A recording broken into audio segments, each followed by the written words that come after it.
Jóvenes, buenos días. Que hayan pasado unas lindas fiestas. Bueno, ya encaminados a estudiar, ¿verdad?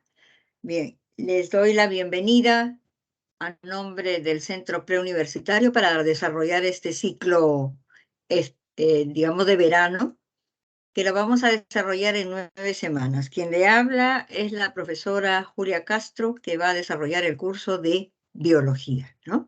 Y bueno, voy a hacer la presentación para que nosotros podamos empezar la clase, ¿de acuerdo? Bien. También debo recordarles que como tenemos solamente 2 horas, cualquier pregunta, tienen ahí ustedes unas indicaciones para que puedan acceder, ¿no? Tanto para las respuestas como para cualquier asesoramiento. Bien, voy a cortar acá la cámara para poder empezar y que no haya ningún tipo de interferencia.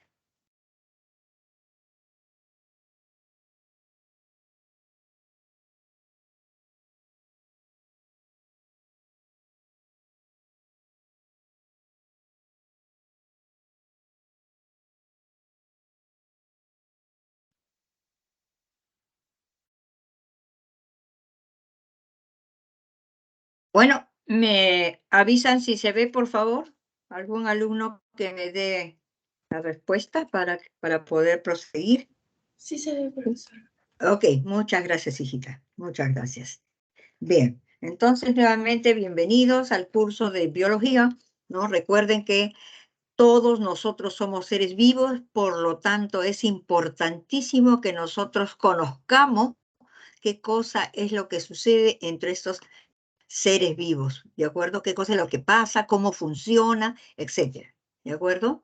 La palabra biología etimológicamente deriva de 2 voces griegas, bio, que significa vida, y logos, que significa tratado o estudio.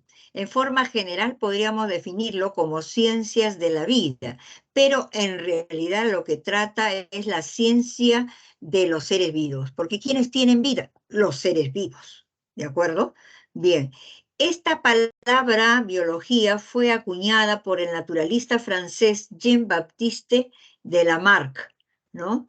Donde él mencionaba, ¿no? Una serie de conocimientos generales. Después también fue relacionado con otro tipo de investigador, ¿no? Como era el investigador Reinhold Treviranus, ¿no? Que también era defensor de la transformación de las especies ya en 1802, ¿no? Y entonces, y al igual que Jean-Baptiste Lamarck, son considerados, ¿no?, de los primeros en acuñar este término de la biología. Cuando nosotros hablamos de biología, pues, ¿no? Hay que recalcar que estudiamos los seres vivos, pero, ojo, visto de diferentes ángulos, ¿no? ¿Por qué? Porque recuerden que vamos a estudiar la forma, la estructura, el funcionamiento, el desarrollo, la herencia, la evolución, inclusive sus interacciones que tiene con el medio ambiente, porque nosotros no vivimos en el espacio, vivimos rodeados de un entorno, ¿de acuerdo? Bien. Bien, ¿qué cosas son los dominios o campos de la biología, ¿no? Recordemos que la biología es bastante amplia, muy diversa, ¿no? Y entonces que algunos de los más importantes dominios de conocimiento vamos a encontrarlos en la biología. Por ejemplo, tenemos acá la bioquímica, que utiliza, más que nada, utiliza para su estudio moléculas que están presentes en los seres vivos, ¿no? Igual que sus reacciones químicas. La biofísica, ¿no? Aquí relaciona todas las fuentes energéticas, los procesos bioeléctricos y también mecanismos de transporte.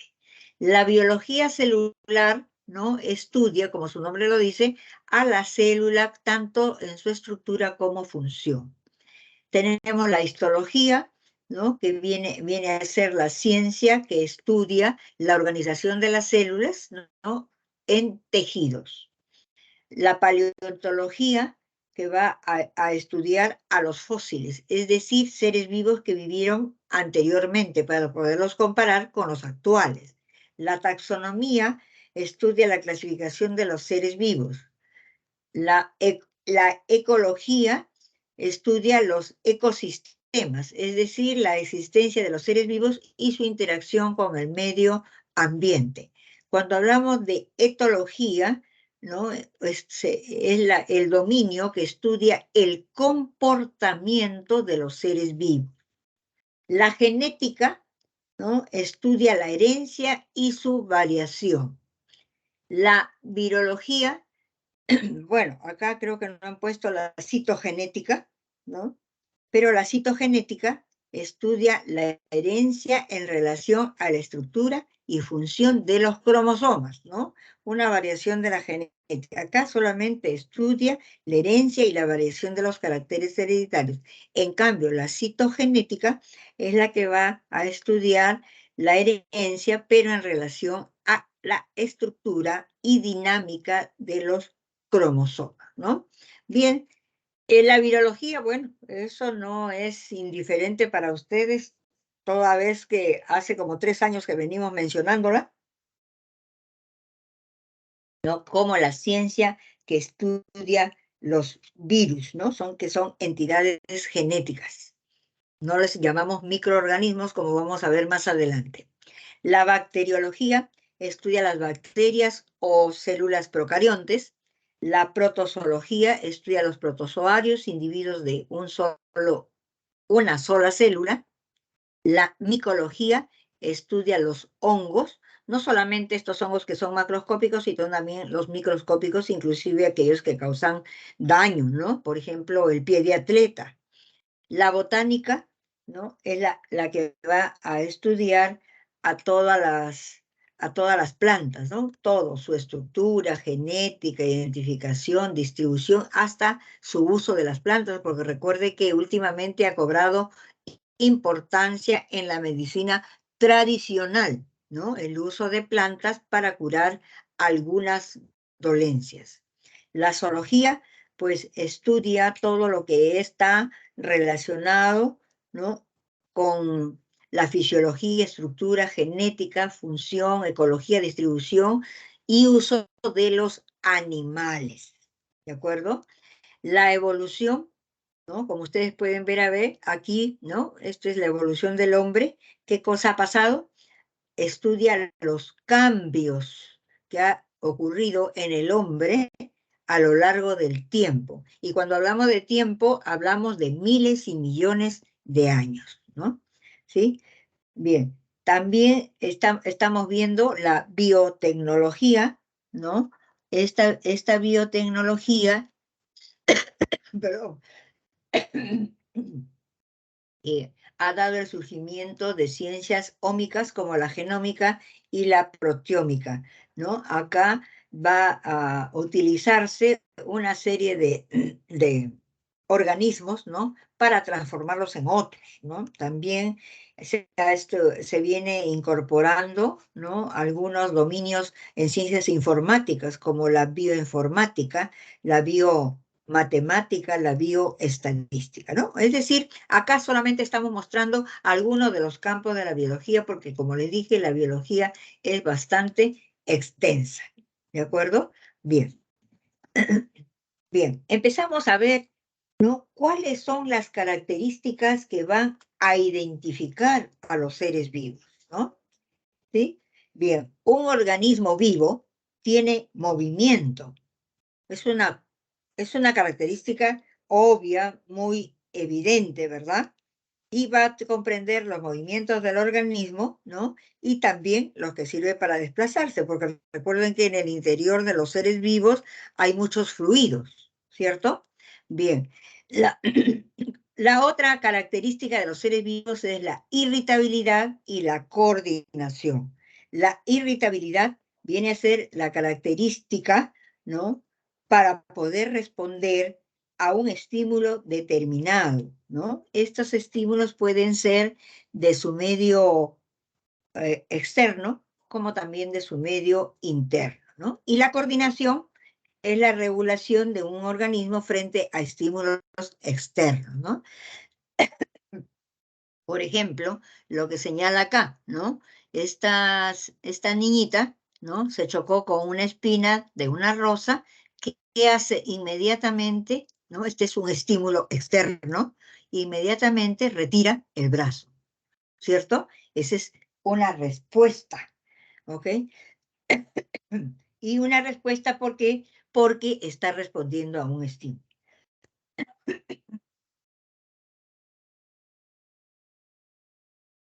Bien. La siguiente característica es el crecimiento, ¿no? Es, digamos, el aumento de tamaño, en tanto que aquí, en estas plantas, por ejemplo, nosotros, ¿qué podemos observar acá? ¿No? Aquí va el número de células, ¿no? Sí, va aumentando, ¿no? El tamaño de estas plantas, ¿ok? Bien. Con respecto a la adaptación, es la capacidad, ¿no? Para subsistir y reproducirse sometidos a las condiciones de un medio ambiente especial, ¿no? Entonces, por ejemplo, ¿no? Tenemos aquí a, a un reptil, ¿no? Que se confunde con su medio ambiente. ¿Para qué? Para poder huir de sus depredadores, ¿no? Sí, es una facultad que ellos desarrollan. Igual acá, miren, ¿cierto? Sí, aquí miren ustedes, ¿no? En este insecto también. Recuerden que los insectos son excelentes para poder hacer este camuflaje, ¿no? Miren este insecto que parece una hoja, ¿verdad? Parece una hoja, ¿no? Y se confunde, ¿no? Con la planta puede estar parasitándola, puede estar convirtiéndola, ¿no? Siendo una plaga. Bien, en cuanto a la reproducción, esta es una característica que consiste en la capacidad de los seres vivos de producir individuos de su misma especie. La reproducción puede ser sexual y puede ser también asexual, como vamos a verlo más adelante. Con respecto al metabolismo, ¿no? Esto se refiere a todas aquellas reacciones químicas que se van a llevar a cabo, ¿de acuerdo? Eso es lo que se llama metabolismo, ¿de acuerdo? Principalmente es para la obtención de energía. Recordemos que la energía la necesitamos para que nuestras células cumplan con sus funciones. La homeostasis es una característica que permite la autorregulación del medio interno, así para mantener una condición pues estable, armónica, ¿de acuerdo? Bien, y finalmente, ¿no? Hemos dejado la última característica, que es la organización específica. ¿A qué se llama organización específica? Es una característica mediante el cual los seres vivos van a tener niveles de organización, ¿no? ¿Sí? Cada nivel, estructura y función está precisamente muy coordinada, ¿no? Esta es una característica propia de los seres vivos, en las cuales se presentan diferentes niveles. Entonces vamos a ver, ¿no? Solamente esa característica, ¿ok? Pero acá lo he ampliado para que se vea mejor, ¿no? Vemos el nivel, en primer lugar, el nivel subcelular.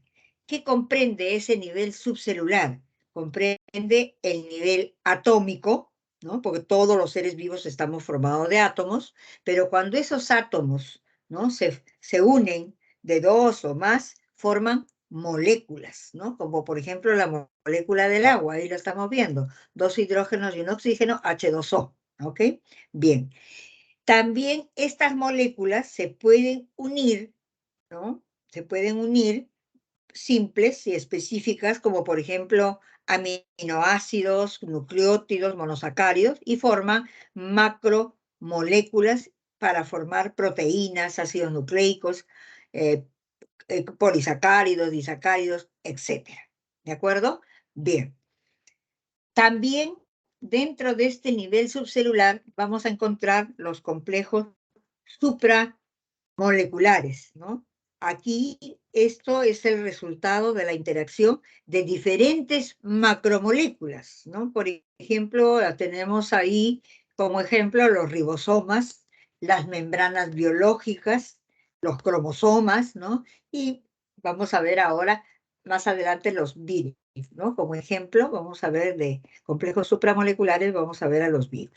Y como último nivel subcelular, en realidad son subniveles dentro del nivel subcelular, está el organular, ¿no? Recordemos que estos complejos supramoleculares pueden organizarse, ¿no? En un nivel mayor, formando, por ejemplo, núcleo, en este caso el ejemplo está la mitocondria, cloroplastos, ¿no? Y entonces forman los orgánulos. Muy bien, ese es el nivel subcelular. Luego pasamos ya a los niveles. Nivel celular, ¿no? Que corresponde pues a las células, que vemos que hay dos planes, células eucarióticas y células procarióticas. Estas células se organizan y forman tejidos, ¿no? Que es un conjunto de células que cumplen funciones específicas. El nivel organológico resulta de la asociación de un conjunto de tejidos, ¿no? Y corresponde a los órganos. Bien, luego sigue el nivel sistémico, que corresponde a los sistemas. Sabemos que los órganos y los tejidos se van a realizar actividades entre sí, ¿no? Y bueno, van a poder, ¿cómo se llama? Van a poder formar sistemas específicos que cumplen determinada función. Ahora, en el ser humano existen 13 sistemas. Esos sistemas se integran y forman un individuo, que es el otro nivel individual. ¿Ok? Bien, ahora, estos individuos, ¿no? Pueden estar, digamos, reunidos, ¿no? Y son individuos de la misma especie y van a formar poblaciones, ¿no? Por ejemplo, acá tenemos, me parece, población de alces, ¿no? Esa es una población, porque son individuos de la misma especie en un tiempo y lugar determinado. Muy bien. Pero cuando hay poblaciones de diferentes especies, por ejemplo, acá están los mismos alces, ¿no? Pero también hay aves, ¿no? Y probablemente ahí también abajo vemos como unas serpientes, o sea, son diferentes tipos de poblaciones, eso constituye, ¿no? La comunidad. Pero bien sabemos, ¿no? Bien sabemos que no vivimos en el aire, no estamos suspendidos, sino vivimos sobre un medio ambiente y dependemos de ese ambiente.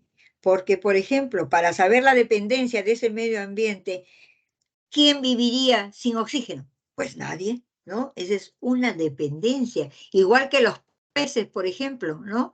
Los peces podrían vivir sin agua, pues no, ¿no? Y ellos no capturan el oxígeno del aire como nosotros, pero sí lo capturan de aquel que está disuelto en el agua, ¿ok? Esa es la dependencia. Ahora, el otro nivel referente a la ecosfera comprende todos los ecosistemas del planeta. Y la biosfera es el último nivel, ¿no? Que es el conjunto de espacios, tanto de suelo, agua, aire, donde existen los seres vivos. ¿De acuerdo? Bien, entonces miren, estas son las características de los seres vivos. Ahora, la biología es una ciencia y como ciencia también utiliza el método científico, ¿no? Esto está estructurado para obtener conocimientos, ¿no? Recuerden que la biología es una forma de pensar y un método de investigar del mundo natural, ¿ok? Por eso que la biología hace uso de este método científico al igual que cualquier otra ciencia, ¿no?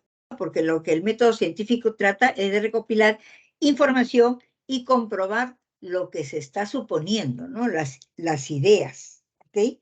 ¿Sí? El trabajo científico tiene que ser planificado totalmente, ¿no? Y ordenado para que se pueda buscar las soluciones respectivas, ¿ok? Bien.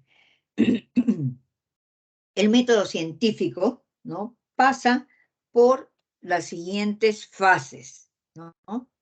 Primero se hacen las observaciones del fenómeno que se quiere estudiar. Una vez que se ha observado qué cosa es lo que sucede, se forman los supuestos que vienen a ser las hipótesis, ¿no? Luego, esas hipótesis, para ver si son verdad lo que estamos pensando, se someten a una experimentación. Esa experimentación nos va a dar resultados y estos resultados nos pueden llevar a ciertas conclusiones, ¿no? El método científico es lo que distingue a la ciencia de otros campos de estudio, como por ejemplo son los empíricos, ¿de acuerdo? ¿Sí? Bien, entonces, miren ustedes, ¿no?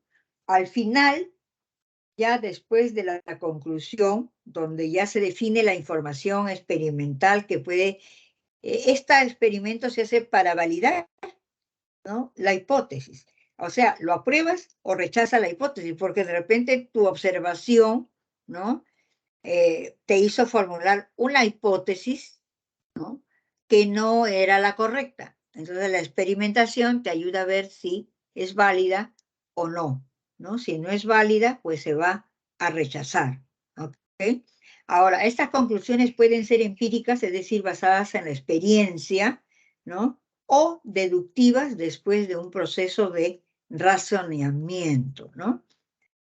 Cuando se vayan obteniendo estos datos del experimento, ¿no?, están relacionadas con la reproducibilidad de los resultados. ¿Qué quiere decir? Que no es que este trabajo se haga una sola vez, no. Puede ser capaz de reproducirse 1, 2, 100, 200, 1000 veces, y no solamente en un solo lugar, sino en cualquier parte del mundo. ¿Ok? ¿Sí? Bien. Las conclusiones entonces se van enriqueciendo y dan lugar a la formulación de la teoría y de las leyes, ¿no? Una teoría explica un fenómeno de la naturaleza, ¿no?, y que la evidencia ha apoyado repetidas veces, ¿no? Por ejemplo, la teoría de la relación entre gérmenes y enfermedades, por ejemplo, dice que ciertas enfermedades son causadas por microorganismos, ¿no?, o gérmenes, ¿ok? Dice también que una enfermedad se puede transmitir de una persona a otra, ¿no? Eso lo vamos a ver más adelante, ya estudiando la teoría de los gérmenes, ¿no? ¿Sí? Entonces, una teoría sirve generalmente como base para experimentaciones adicionales, ¿de acuerdo? Además de las teorías, la ciencia tiene leyes o principios. Una ley científica describe, ¿no?, algún aspecto de la naturaleza, ¿no? Por ejemplo, existe una ley que se llama de Allen. Dice que algunas partes del cuerpo de un animal, como por ejemplo las orejas, son más pequeños en climas fríos que en climas cálidos. Un conejo que vive en la región andina tiene las orejas más cortas que un conejo que vive en la costa, ¿no? Entonces, ¿qué cosa explica pues la ley? ¿No? ¿Sí? Solamente describe un aspecto, ¿no? Pero una ley no explica el porqué del fenómeno de la naturaleza como si lo hace la teoría, ¿no? Una ley solamente describe un solo aspecto, ¿no? Y para poder dar un ejemplo de esto, aparte, ¿no?, vamos a ver un ejemplo, pues, ¿quién no conoce a Gregorio Mendel, ¿no? Él es el padre de la genética, ¿no? Y él, sin saberlo, aplicó el método científico, ¿no? Pues es un genio, ¿no? Bien, entonces, ¿qué observó? Observó una plantita, que ustedes ya lo saben, Pisum sativum, la arveja, ¿no? Observó que en la arveja unas plantas eran altas, otras eran bajas, unas daban semillas verdes, otras amarillas. Eso observó, ¿de acuerdo? Con esas observaciones, él hizo varias hipótesis, o sea, supuso, ¿no? Hizo suposiciones, ¿no? Esas suposiciones, ¿no? ¿A qué se refieren esos supuestos? Son preguntas críticas, ¿no? ¿Sí? En las cuales se formula preguntas, ¿no? Entonces, el científico lo contesta haciendo la hipótesis o varias hipótesis. Luego, ¿no? Él suponía, ¿no? Él suponía que algo pasaba de una generación a otra, ¿ok? Entonces, ¿él qué hizo? Muchos experimentos, ya ustedes saben, ¿no? Cruzó plantas de semillas amarillas con plantas de semillas verdes, etcétera, ¿no? Repitió muchísimos experimentos, ¿no? Utilizó las matemáticas, o sea, todo lo hizo en forma muy ordenada, ¿de acuerdo? Bien, en base a sus resultados, ¿no? Formuló sus conclusiones, ¿no? ¿A qué se debía? Porque él, recuerden que cuando él hizo las leyes de Mendel, ¿no? Él ni siquiera sabía qué era el ADN, no sabía qué era mitosis, no sabía qué era meiosis, no sabía nada, no había microscopio electrónico, nada que le ayudara, simplemente era su pensamiento, juicio, ¿no? Su juicio, su razonamiento, ¿se da cuenta? ¿No? Y la observación tuvo muchísimo que ver en su trabajo, ¿ok? Y bueno, ya sabemos, ¿no? Que él promulgó estas leyes. Bueno, recuerden siempre que para su época él pues era un genio, había avanzado muchísimo, nadie le creía, lo tildaron de loco y sus leyes permanecieron ahí guardaditas hasta que después como de 30 años lo sacaron a la luz. ¿Ok? Bien, pero ese es el ejemplo más importante que les traigo para que ustedes fijen, ¿no? Cómo se viene utilizando este método científico. ¿Ok? Muy bien. Una vez que ya hemos visto a los seres vivos, ¿no? Con sus características, vamos a ver cuál es la composición de esos seres vivos, ¿no? ¿Cuál es la composición? ¿Cómo es que estos seres vivos, ¿no? Pueden explicarse en términos de procesos físicos, químicos, ¿no? Porque recuerden, los seres vivos, ¿no? Presentamos una estructura compleja y bien organizada, ¿no? Y la materia viva, pues, es un sistema físico-químico, ¿no? Termodinámicamente activo, capaz de captar la energía del entorno y transformarlo para su propio beneficio, ¿ok? Bien, entonces vamos a ver, ¿no? Que los seres vivos, ¿no? Aunque tengan apariencia muy diversa, su organización química es semejante. Es decir, todos, desde una hormiga hasta un elefante, ¿no? Van a presentar estos elementos. Estos elementos, por la abundancia relativa de los átomos, ¿no? Se consideran, ¿no? De tres tipos. Los bioelementos, ¿no?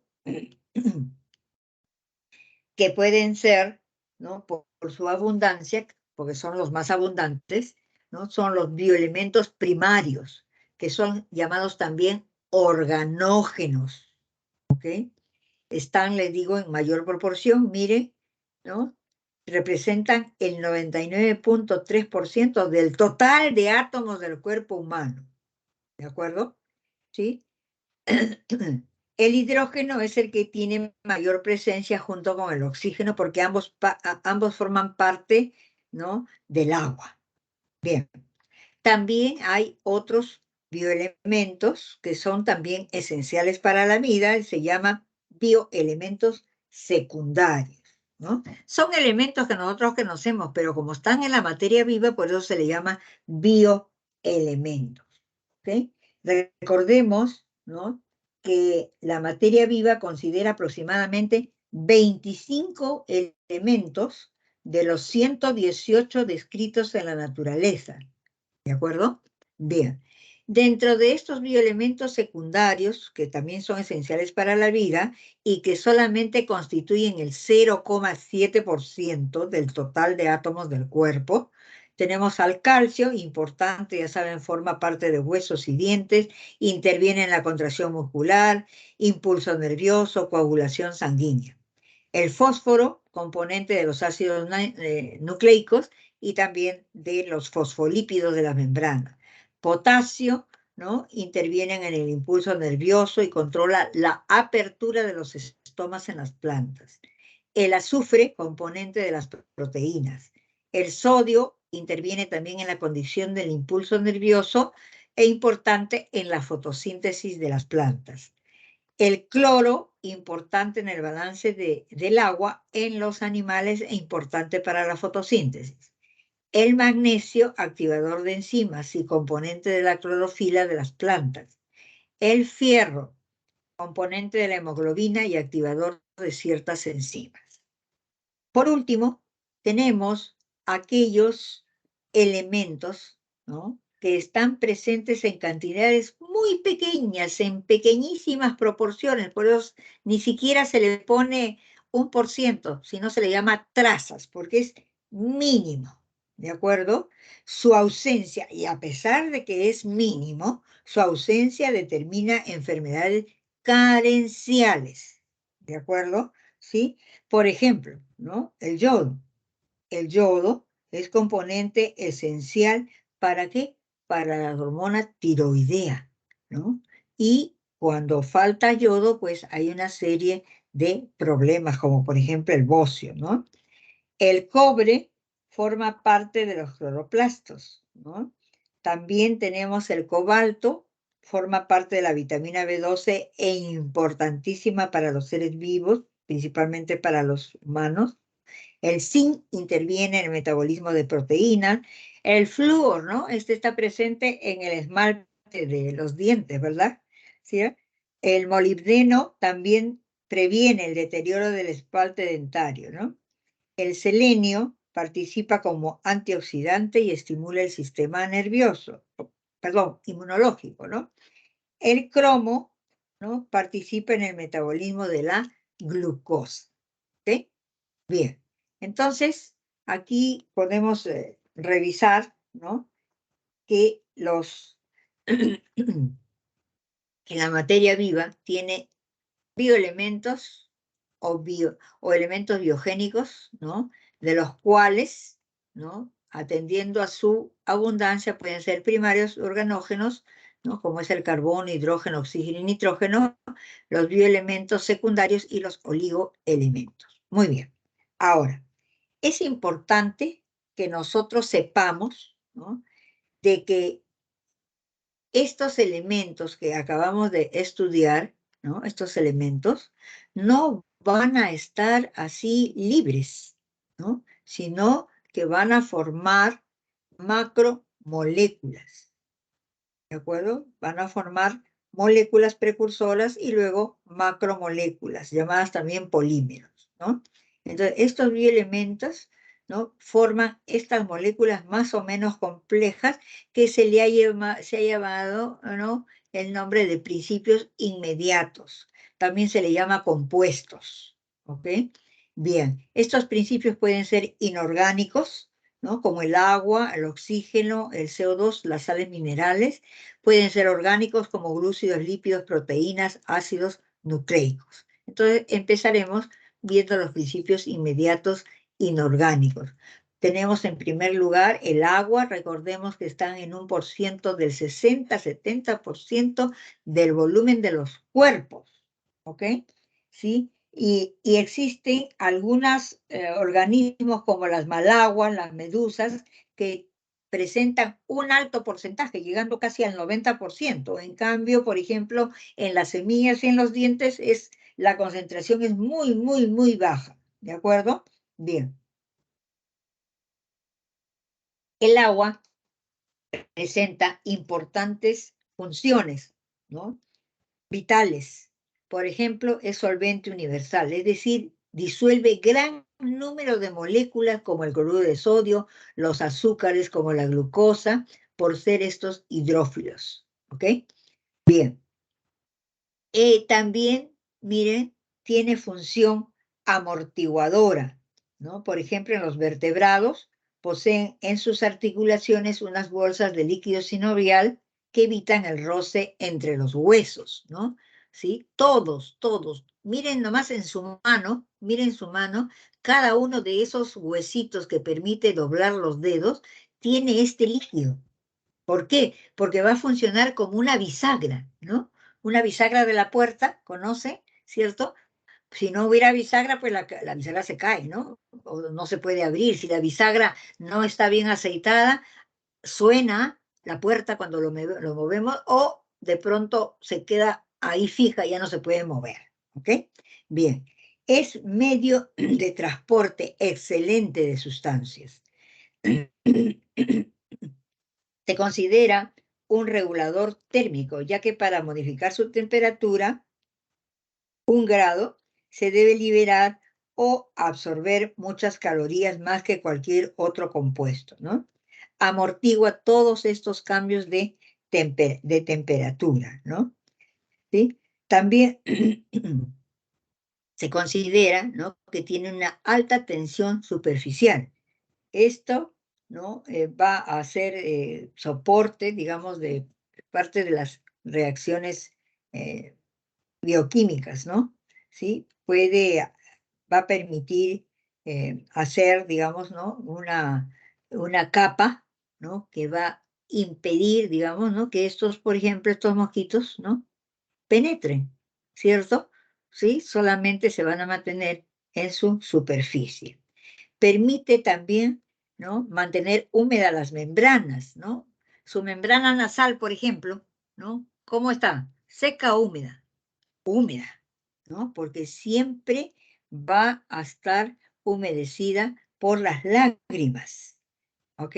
Además, permite realizar los procesos de excreción, ¿no? Eliminándose de esta manera los productos de desecho, ¿no? A través de la orina, a través de las heces, ¿de acuerdo? ¿Sí?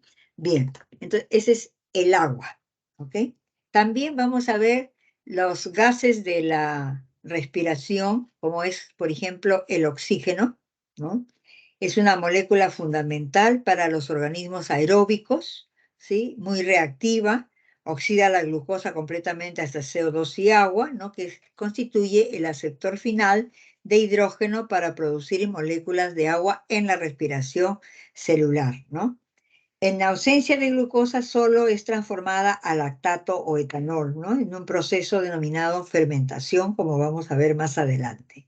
Otro de los gases de la respiración es el anhídrido carbónico, que es producido por la oxidación de compuestos orgánicos durante la respiración de los seres vivos, ¿no? También se produce por combustión, ¿no?, tales como por sustancias, por ejemplo, de petróleo, carbón, madera, ¿no? Es indispensable para las plantas, porque ellas necesitan realizar la fotosíntesis como fuente de carbono, ¿no? También se le considera como responsable del efecto invernadero, ¿no? Dado que en las últimas décadas el consumo incontrolado de combustibles, como es el petróleo o el carbón, ha producido un incremento notable, ¿no? Se ha concentrado y este puede provocar un incremento en la temperatura. Eso ya lo conocen ustedes. Y las sales minerales, ¿no? Las sales minerales están disueltas en el protoplasma y desempeñan funciones importantes como la contracción muscular, también transmiten el impulso nervioso, mantienen el equilibrio entre la materia viva y el medio, ¿no? Y también forma parte de algunas estructuras, ¿no? Y a veces las sales minerales se encuentran formando parte, por ejemplo, de la conchilla de los moluscos, ¿no? O también los huesos en los vertebrados, ¿no? Muy bien. Ahora, Miss, vamos a ver, disculpe, ¿qué es el equilibrio osmótico?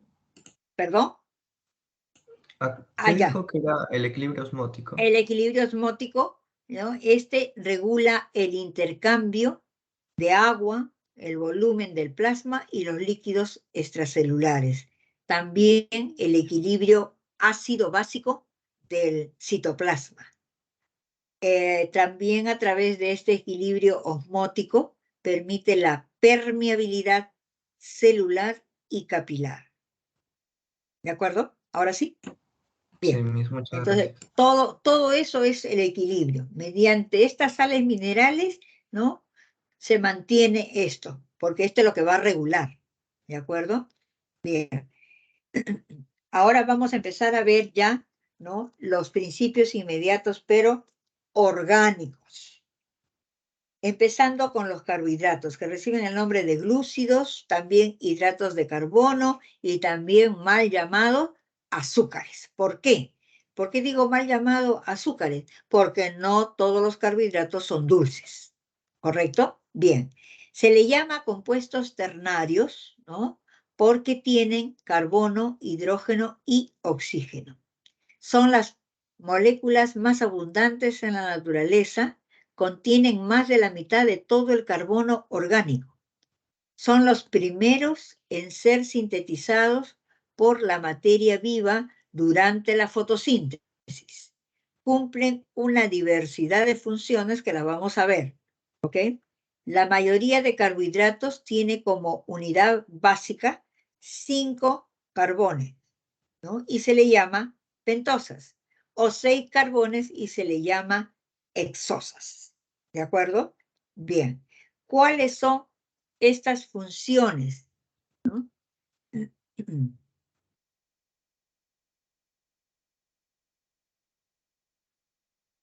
¿Cuáles son estas funciones?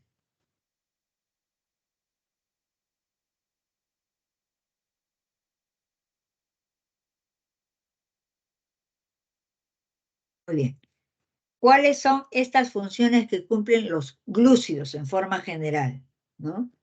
Van a cumplir función de producción rápida de energía, van a cumplir función estructural.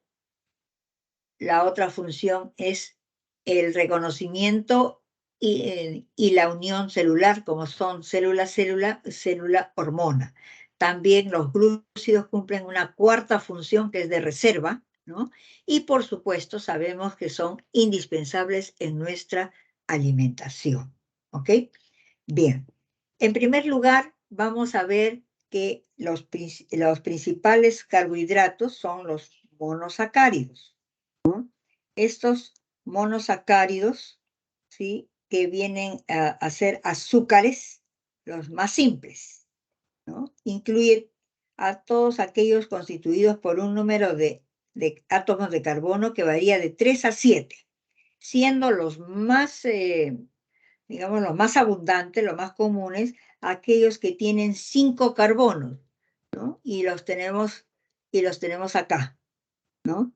5 carbonos y se llaman pentosas, como la ribulosa, la ribosa, la desoxirribosa, ¿no? ¿Sí? O aquellos que tienen 6 carbonos que se llaman hexosas. Tenemos la fructuosa, ¿no? O lebulosa, tenemos la galactosa y también tenemos, por supuesto, a la glucosa, ¿no? Recuerden que la glucosa es el carbohidrato más sencillo, es el único azúcar simple que se halla en cantidades apreciables en el organismo. Es decir, ¿en dónde? En la sangre, ¿correcto? Bien, estos son los monosacáridos. Recuerden que el nombre de los ácidos nucleicos, ¿quién lo da? Las pentosas, ¿no? Del RNA, la ribosa del ADN, la desoxirribosa. ¿Ok? Bien. Ahora, estos monosacáridos, ¿no? Se van a unir, ¿no? Y van a unir de 2 en 2 y van a dar lugar a los disacáridos. Pero estos disacáridos se unen mediante lo que se llama los enlaces glucosídicos. Estos enlaces se forman por pérdida de una molécula de agua, o sea, por deshidratación, y se rompe agregando una molécula de agua también, ¿no? Entonces tenemos los principales disacáridos, tenemos a la sacarosa, ¿no? Que es la unión de una glucosa más una fructosa. ¿Dónde encontramos la sacarosa? Principalmente en los frutos, ¿no? La caña de azúcar, la piña, zanahoria, etc. La lactosa se forma por la unión de una glucosa más una galactosa. ¿Dónde encontramos? Encontramos pues en la leche. La maltosa, formada por la unión de dos moléculas de glucosa, y lo encontramos en los cereales, ¿no? En la malta también. Pero existen otros carbohidratos llamados polisacáridos, que se caracterizan, ¿no?, por estar formados por 10 o más monosacáridos. Estos polisacáridos son insolubles en agua. Ojo, no tienen sabor dulce, ¿no? Por eso que al comienzo le decía mal llamado azúcares, ¿ok? Porque este grupo no tiene, ¿cómo se llama? Sabor dulce y tiene alto peso molecular, ¿ok? Son formas de almacenaje de energía, ¿no? Por eso se dice que tiene función energética, ¿no? ¿Por qué? Porque va a almacenarlo en los almidones, ¿no? Y estos almidones sintetizados en las plantas y también se almacenan ahí. Tenemos también aquel glucógeno sintetizado o almidón animal sintetizado en los animales y en los hongos, y en los animales son depositados tanto en el hígado como en los músculos, ¿no? También tienen función estructural, ¿ok? Porque forman parte, por ejemplo, de las paredes celulares, ¿no? Las paredes celulares de la célula vegetal, ¿ok? ¿Sí? También tenemos otra función importante en los insectos, sobre todo en los insectos, ¿no? Porque también lo tienen los crustáceos, en los artrópodos en forma general, ¿no? Que va a formar el exoesqueleto, ¿no? Se le llama exoesqueleto a estas estructuras que van a presentar, que son, digamos, protectoras, ¿no? Y que están externamente protegiéndolos, ¿no? La parte blanda de su cuerpo. Por eso se le llama exoesqueleto, ¿de acuerdo? Bien. Con respecto a los lípidos. Con respecto a los carbohidratos, ¿qué es Sí, lo que hace que tengan ese sabor dulce? el sabor dulce es justamente su composición, ¿no? La composición de, si tú ves digamos, la glucosa, ¿no? Es el azúcar simple que nosotros vamos a comer, ¿no? Y es justamente esa solubilidad que tiene en el agua lo que permite que nosotros podamos captar ese sabor, ¿ok? Bien. En cuanto a los lípidos, vamos a ver que son biomoléculas también ternarias. Son moléculas ternarias que ocasionalmente pueden tener fósforo y nitrógeno, insolubles en agua, ¿no? Y van a ser, ¿no? Por eso se le llama que tienen un carácter hidrófobo, ¿no? Pero sí son solubles en solventes orgánicos, ¿no? Principalmente, ¿no? Éter, acetona, ¿no? Benceno, cloroformo, etcétera, ¿ok? Bien. Algunos lípidos son sólidos, ¿no? Como los sebos, las grasas, y otros son líquidos como los aceites. ¿Cuáles son las principales funciones de los lípidos, no? Es una reserva o almacén de energía, ¿ok? Son aislantes térmicos, debido a que conducen mal el calor, ¿no? O sea, en forma muy lenta, ¿no? Esto va a evitar la pérdida de calor por el cuerpo. Son protectores. Generalmente los lípidos se colocan alrededor de órganos sensibles o de órganos blandos, ¿no? Porque ayuda a protegerlos del daño físico. También vienen a ser buenos amortiguadores mecánicos porque absorben la energía de los golpes. Recuerden que en nuestro organismo, ¿no? Tenemos debajo de la piel ¿no? Formando una capa protectora, tenemos tejido adiposo, ¿no? Que no solamente absorbe la energía de estos golpes, ¿no? Sino también evita la pérdida de calor. Y la función estructural porque forma parte de todas las membranas celulares y de las membranas intracelulares. ¿Okay? Los lípidos pueden ser simples, como las grasas neutras, también se le llaman lípidos comunes, ¿no? Y pertenecen a este grupo los triglicéridos, ¿no? Que son los más abundantes. Además, recordemos que son sustancias de reserva que en los animales van a aparecer como sebos, mantecas, ¿no? Y en los vegetales como aceites. También tenemos que aquí estos están formados por los ácidos grasos, ¿no? De los cuales tenemos diversidad de ácidos grasos como son el palmítico, el estiárico, el margárico, el oleico, etcétera. ¿Ok? ¿Sí? Estas largas cadenas que presentan, más el glicerol, ¿no? Recuerden que este es un alcohol, ¿ok? Y puede tener uno o puede tener dos o tres ácidos grasos, ¿ok? Tenemos acá triglicéridos, ¿no? En todo lo que son grasas, ¿no? Y las ceras, que lo vemos nosotros en las plantas, sobre todo sobre las hojas, sobre los frutos, que parece que lo hubieran lustrado, ¿no? Eso es importante que nosotros lo veamos, ¿ok? También se encuentran estos lípidos simples, ¿no? Lo vamos a encontrar en muchos tejidos y en formaciones, por ejemplo, de los animales, como son pelos, plumas, ¿no? Exoesqueleto de insectos y también, como hemos visto, en los frutos, tallos, hojas, etc. Los lípidos complejos, ¿por qué se le llama complejo o compuestos? Porque está formado, ¿no? Por un lípido, por una cadena de ácido graso, ¿no? ¿Sí? Pero también está formado, ¿no? También va a estar formado por otro tipo de compuestos, ¿no? Puede ser un carbohidrato, ¿no? O puede ser cualquier otro grupo, como es el grupo fosfato, ¿no? Entonces, estos lípidos complejos sobresalen los fosfolípidos, ¿no? Los fosfolípidos, que es la unión del grupo fosfato más un lípido.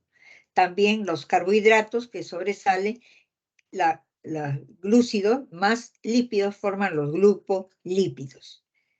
Estos también, como dijimos, son compuestos ternarios, pero además tiene otros elementos: fósforo, nitrógeno, azufre o algún otro tipo de carbohidrato. Recuerden que todos estos forman parte de las membranas celulares, estos específicamente, estos lípidos complejos, ¿no? Bien. Finalmente, dentro de este grupo, ¿no? Vamos a tener, ¿no? Vamos a tener, ¿sí? A los esteroides. Estos esteroides, ¿no? Tienen una estructura totalmente diferente a todos los otros lípidos, ¿no? Si ustedes la ven acá, ¿no? Fíjense, una presentación cíclica, no es lineal, ¿no? Como esta, sino cíclica, donde vamos a ver a una estructura molecular diferente a todos los anteriores, ¿no? ¿Por qué entonces está agrupado acá dentro de los lípidos, ¿no? Porque si su estructura es totalmente diferente, está agrupado allí por el solo hecho de que, al igual que los lípidos, tienen la posibilidad de ser solubles en solventes orgánicos.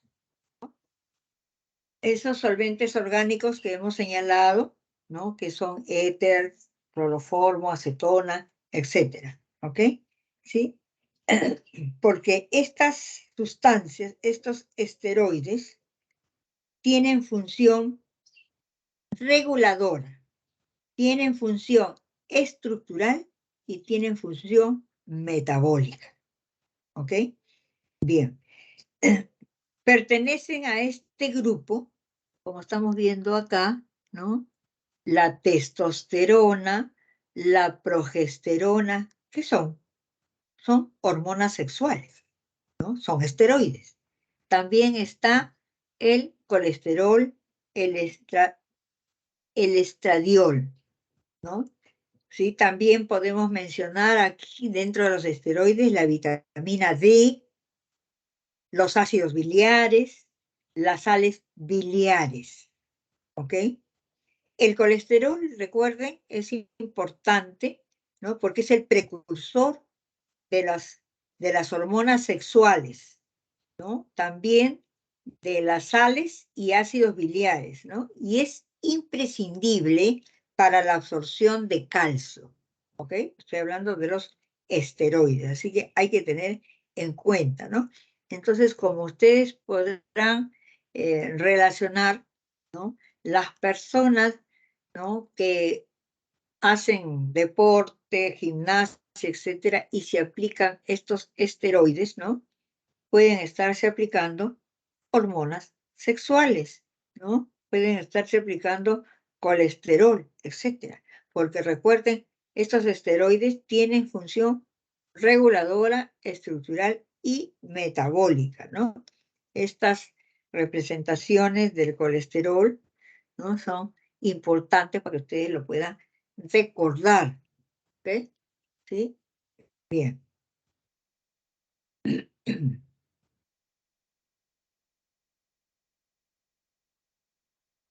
Bien. Vamos a ver ahora otro de los compuestos importantes para los seres vivos. ¿Ok? Bien. Estos compuestos, ¿no? Derivan de la palabra griega proteios. ¿Y saben lo que significa proteios? Significa de primer orden. ¿Qué quiere decir? Que son imprescindibles para la materia viva. No pueden faltar en ningún ser vivo. ¿Ok? Bien. Estas proteínas son biopolímeros, ¿no? Estos son cuaternarios. ¿Por qué son cuaternarios? Porque tienen carbono, hidrógeno, oxígeno y nitrógeno. También se pueden encontrar adicionalmente fósforo, azufre y fierro. ¿Ok? ¿Cuáles son sus unidades monoméricas? Sus unidades estructurales son los aminoácidos, ¿no? Son moléculas que van a tener un radical amino y un radical carboxilo que le va a conferir, ¿no? Un carácter, ¿no? Específico.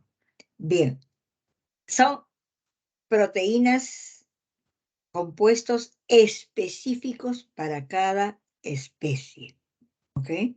Son componentes estructurales de las membranas celulares, como vamos a ver más adelante, donde vamos a ver proteínas periféricas, ¿no? ¿Sí?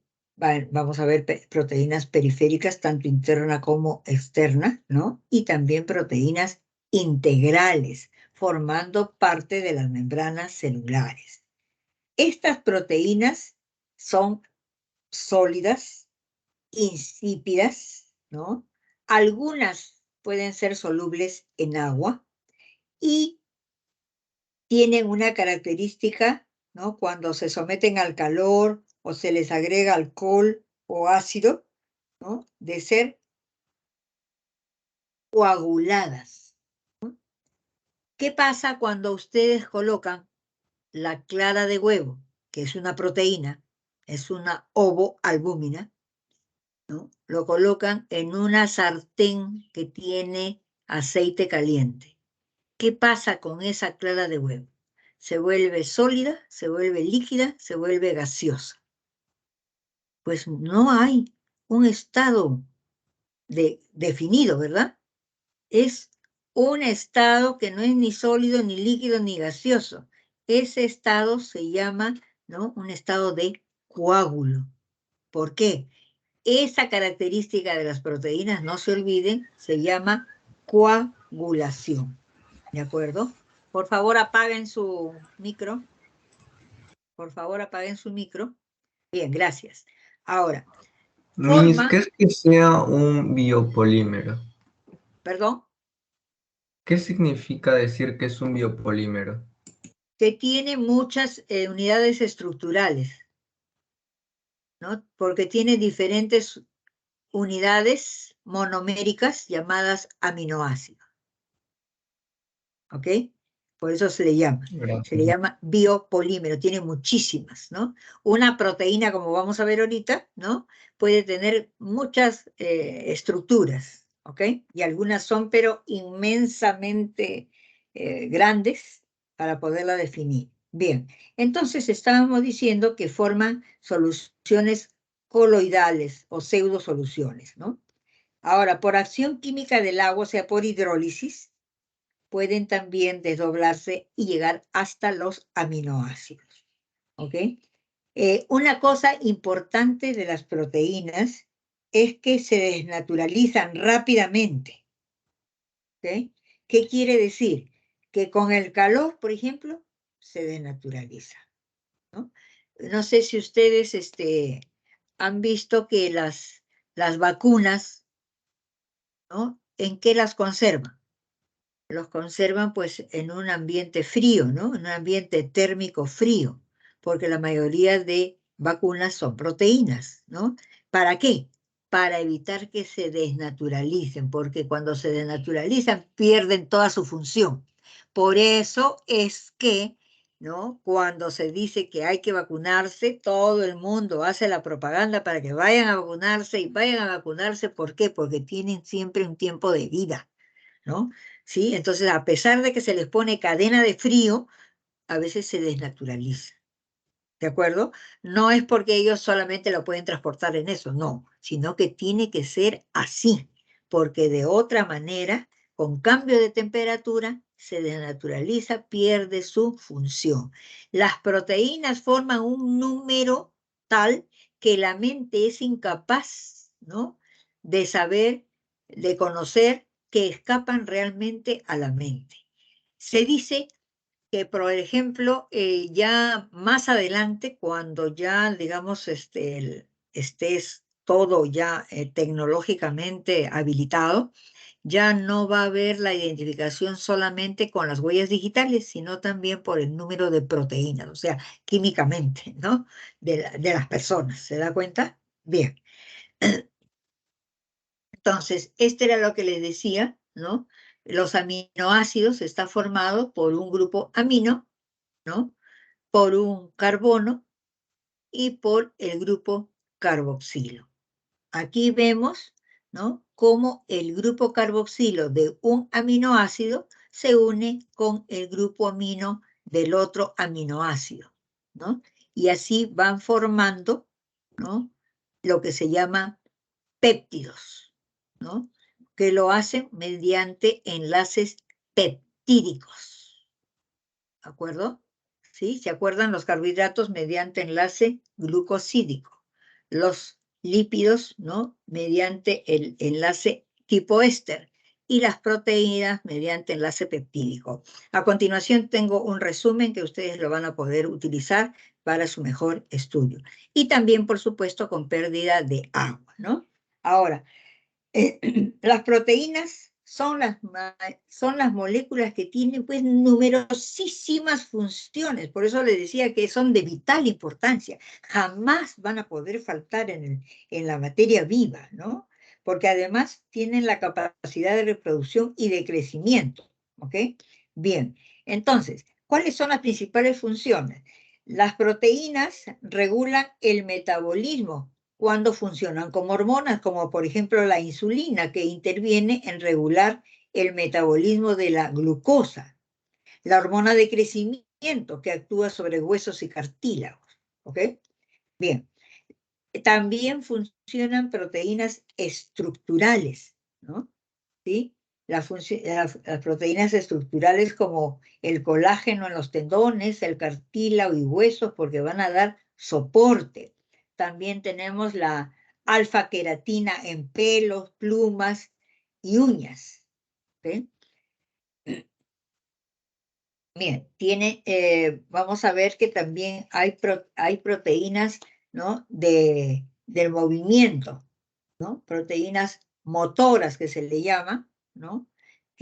O contráctiles que permiten el movimiento no solamente de las organelas, ¿no? Sino también, por ejemplo, la contracción muscular. Aquí esta contracción muscular se produce por el deslizamiento, ¿no? de las fibrillas de miosina y actina, como está acá. ¿Ok? Bien. Tiene función protectora o función inmune, ¿no? ¿Por qué? Porque protege contra sustancias extrañas. Están presentes en la sangre, ¿no? Y se denominan anticuerpos, que son bastante específicas, ¿no? Para cada, para cada una de estas sustancias extrañas, ¿no? Bien. En la función digestiva se utiliza, ¿no? ¿Por qué? Porque todas las enzimas son proteínas, ¿no? Y las enzimas tienen función catalizadora, ¿no? ¿Qué quiere decir? Estas facilitan la transformación química de sustancias, ¿no? Una enzima actúa siempre sobre un sustrato, ¿no? Este sustrato, cuando va a ser catalizado, da origen a productos más simples, ¿no? De esta manera, pues va a colaborar en la función digestiva, ¿no?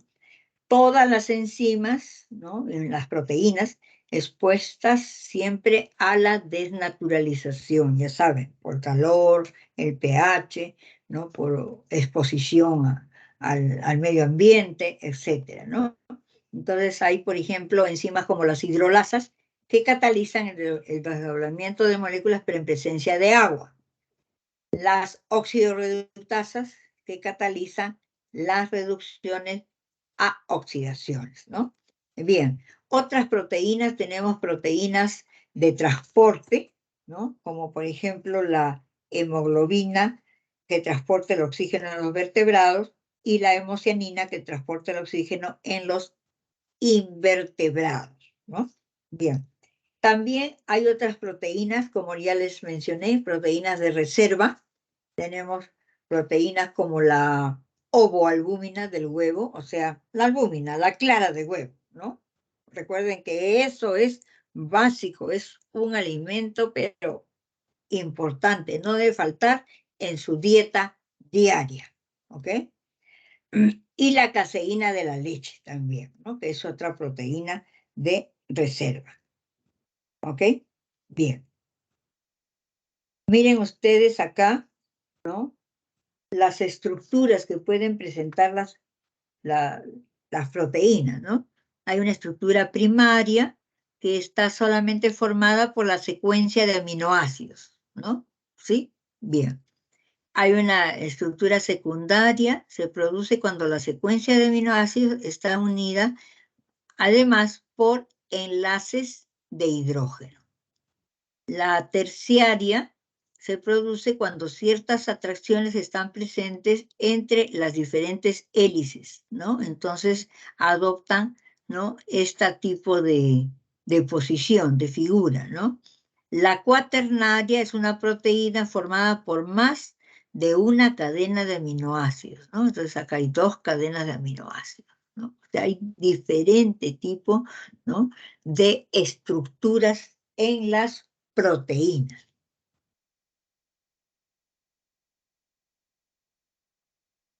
Acá estamos viendo, ¿no? ¿Sí? Una estructura donde podemos ver, ¿no? Los polipéptidos, ¿no? Cuando está formada por muchos aminoácidos, ¿no? Entonces se le llama, ¿no? Péptidos primero, luego se le llama polipéptidos, ¿no? Y fíjense acá los puentes de hidrógeno que forman esta estructura secundaria. ¿Ok? Bien, entonces miren, esto solamente para poder indicar ¿no? Una de las características importantes es que la proteína se desnaturaliza, ¿no? Una proteína normal puede tener esta imagen, ¿no? Pero por acción del pH, de la temperatura, solubilidad y otros, ¿no? Esta, ¿no? Pierde esa actividad biológica, ¿no? Y miren, se desnaturaliza, ¿ok? ¿Sí? Pero se puede volver en algunos casos a renaturalizarse y volver a su estado normal y vuelve a ser activa, ¿ok? Bien. Otro de los compuestos orgánicos o de los principios que son principios inmediatos, ¿no? Lo constituyen los ácidos nucleicos. Estos ácidos nucleicos han sido llamados así nucleicos, ¿no? Porque cuando fueron identificados por primera vez, ¿no? Se les encontró en los núcleos celulares. Entonces, de ahí quedaron en ácidos nucleicos. Pero hoy en día sabemos, ¿no? Que, por ejemplo, el ARN no solamente lo encontramos en el núcleo, también lo vamos a encontrar en el citoplasma y en muchas organelas, ¿de acuerdo? Pero, bueno, se ha quedado como ácido nucleico. Estas son macromoléculas constituidas principalmente por carbono, hidrógeno, oxígeno y nitrógeno. O sea, son compuestos cuaternarios. ¿De acuerdo? Son compuestos cuaternarios. Además, también van a presentar fósforo, un grupo fosfato. Estos ácidos nucleicos son de gran importancia biológica. Son moléculas cuya función es el almacenamiento y expresión de la información genética. ¿Ok? Aunque los ácidos nucleicos se encuentran entre las moléculas más grandes de los seres vivos, se componen de unas unidades monoméricas llamadas nucleótidos. ¿Ok? Estos nucleótidos son, miren, son moléculas que están formadas por un grupo fosfato, por una pentosa, ¿no? Ya hemos dicho que las pentosas pueden ser la ribosa, desoxirribosa, y por una base nitrogenada. ¿Ok? Grupo fosfato o ácido fosfórico, una pentosa y una base nitrogenada. Esta es un nucleótido, la unidad monomérica de los ácidos nucleicos. ¿De acuerdo? Bien. Ahora, cuando estos nucleótidos sufren hidrólisis, se descomponen pues en ácido fosfórico, la base nitrogenada y la pentosa. ¿De acuerdo? Bien. Ahora, los azúcares, ¿no? Que forman los ácidos nucleicos ADN y el ARN son la ribosa que forma el ARN y la desoxirribosa que forma el ADN, ¿no? Y son, miren, 1, 2, 3, 4, 5, son pentosas, son azúcares de 5 carbonos, ¿de acuerdo? Como ya hemos visto al comienzo. Bien. Bien, entonces vamos a ver acá, a corroborar, ¿no? El nucleótido, ¿no? Ya acá con todas las formas, en el otro fue un esquema y acá ya ustedes lo pueden ver, ¿no? Donde tenemos el grupo fosfato, la pentosa o el azúcar y la base nitrogenada. Miren, nuevamente acá la ribosa está presente en el ARN y la desoxirribosa está presente en el ADN. Muy bien. Ahora, las bases nitrogenadas son la adenina, la guanina, la citosina, la timina y el uracilo. Pueden ser púricas o purinas, porque son derivados de la purina, ¿no?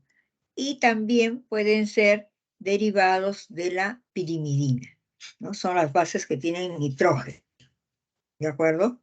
Bien, ahora, ¿cuáles son las derivadas de las purinas? O sea, ¿cuáles son las púricas? Son la adenina y la guanina. Y de las pirimidinas vienen a ser la citosina, la timina y el uracilo, ¿ok? En cuanto a la pentosa, ya hemos dicho, ¿no? La ribosa, el ARN, y la desoxirribosa, el ADN, ¿ok? El ácido fosfórico, ¿no? Va a unir el ácido fosfórico que está acá, fíjense, ¿no? Este ácido fosfórico va a unir a dos nucleótidos consecutivos, ¿sí? Miren ustedes acá, ¿sí? Ah, bueno, acá también, ¿no? Habla de la unidad, nucleótido. Pero si ustedes se dan cuenta, es el ácido fosfórico que une a dos nucleósidos. Bien, vamos a definir qué cosa es un nucleósido. Un nucleósido viene a ser una base nitrogenada y su respectiva pentosa, sin el fósforo. Ese es nucleósido, ¿no? Pero nucleótido ya tiene 3 elementos. Los nucleósidos solamente 2, ¿no? Y como decía, ¿no? El ácido fosfórico une a estos nucleósidos, ¿no? Consecutivos, ¿sí? Para formar la cadena, ¿no? Para formar la cadena de los ácidos nucleicos, ¿ok? Bien. Miren, ojo, aquí estamos viendo el esquema de lo que es un ácido nucleico. En este caso, formado por dos cadenas. Entonces estamos hablando de ADN, ¿no? Porque el ADN presenta 2 cadenas de polinucleótidos que son complementarios, ¿no? ¿Qué quiere decir? Que si acá hay adenina, tiene que estar complementaria con la timina. Si acá hay timina, su complementaria es la adenina. Esto tiene que guardar este orden, de lo contrario puede sufrir alguna mutación, como vamos a ver más adelante, ¿ok? ¿Sí? Esta complementariedad de bases, ¿no? Se da a este nivel mediante enlaces de hidrógeno. ¿Ok? Si en la cadena opuesta hay guanina, perdón, si acá en esta cadena hay guanina, en la opuesta va a haber citosina, ¿no? ¿Sí? Esto determina pues la posición de las bases nitrogenadas, ¿no? ¿Sí? Ahora, esto así como ustedes lo ven en forma casi lineal, ¿no? Esto no se ve en la naturaleza. En la naturaleza se ve esta molécula de ADN, se ve con una torsión, ¿no? Con un enrollamiento característico como si fuera una escalera de caracol. Todos hemos conocido una escalera de caracol, ¿verdad? Entonces, eso se ve en la naturaleza y eso se llama doble hélice. A eso se le ha llamado doble hélice porque sufre ese enrollamiento característico. ¿De acuerdo? Bien. Entonces, adenina y timina, ¿no? Su azúcar es la desoxirribosa. ¿De acuerdo? ¿Sí? Y tiene adenina, timina, guanina, citosina. Si acá está timina, acá hay adeninas complementarios a través de enlaces de hidrógeno. ¿Ok? Bien. Ahora, con respecto al ácido ribonucleico, como ustedes lo ven acá, solamente tiene una sola cadena, ¿no? Mientras el ADN tiene doble cadena, ¿cierto?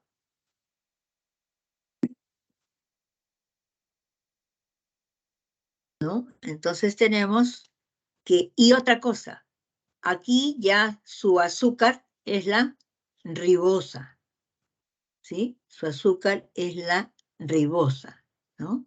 Y tiene citosina, guanina, igual que acá, que el ADN, citosina, guanina, tiene adenina, pero tiene uracilo. ¿Qué quiere decir esto? ¿No? Que en vez de timina, que tiene el ADN, ¿no? Se cambia por el uracilo. ¿De acuerdo? Bien. Entonces, esto es en cuanto a la estructura. Vamos a ver un cuadrito que he preparado, que tengo ahí para poder comparar, ¿no? Y ustedes puedan recordar mejor, ¿ok? Bien. Entonces, miren las principales diferencias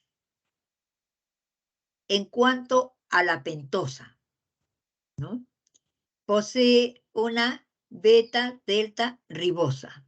En cambio, el ADN presenta beta-delta desoxirribosa, ¿no? O sea, este tipo de azúcar, ¿ok? Bien. En cuanto a las bases nitrogenadas, hemos dicho que el ARN tiene adenina, guanina, citosina y uracilo.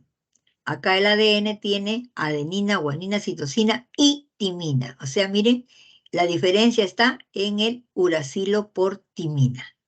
¿Ok? Bien. En cuanto a la cadena, el ARN hemos dicho que tiene una sola cadena polinucleótida, ¿no? Bien. En cambio, el ADN es bicatenario, por eso que está constituido por una doble cadena de polinucleótidos. ¿De acuerdo? ¿Sí? Bien. En cuanto a la estructura, que bueno, se los voy a mencionar porque está acá, ¿no? Salvo en el ARN de transferencia, con estructura de hoja de trébol, no presenta una estructura espacial, ¿no? Aquí el ADN, sí, les he dicho, ¿no? Que tiene ese enrollamiento característico que recibe el nombre de doble hélice, ¿no? Y las cadenas, esas dos cadenas están unidas mediante el emparejamiento, ¿no? El emparejamiento de las bases, ¿no? Siempre adenina con timina y guanina con citosina. En cuanto a la función, ¿no? En cuanto a la función del ADN, vamos a decirlo primero acá, ¿no? Realiza la función de replicación, o sea que el ADN puede replicar, ¿no? Su ADN, ¿ok? Recuerden que la información que tiene es importantísimo, sobre todo cuando se inician las divisiones celulares, ¿no? Entonces, el ADN se replica.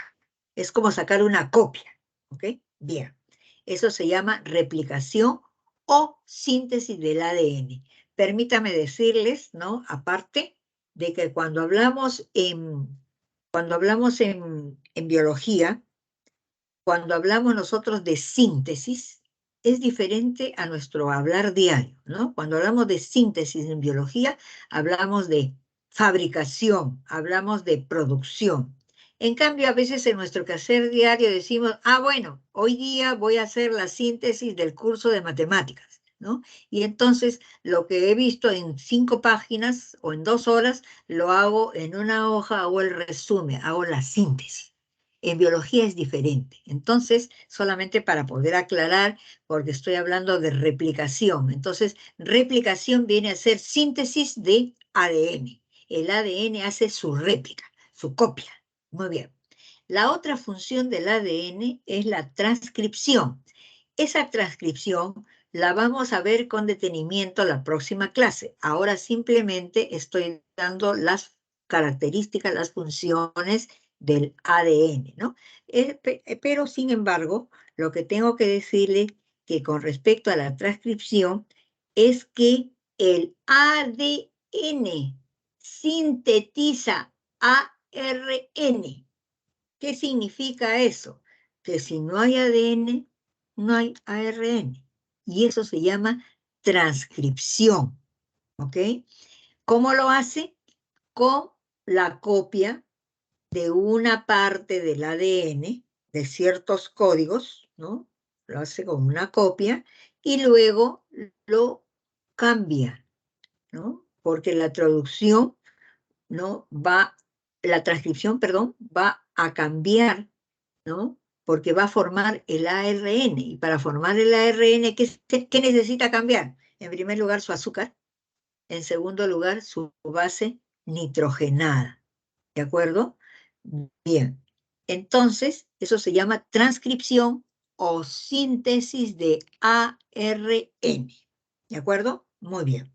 Entonces, ya el ADN forma el ARN y entonces el ARN, ¿qué cosa hace? El ARN tiene por función, ¿no? Transportar los aminoácidos, ¿no? Colocando en orden para sintetizar las proteínas. ¿Y cómo se llama la síntesis de proteínas? Se llama traducción. Aquí lo he puesto. Esta es la función del ARN, traducción.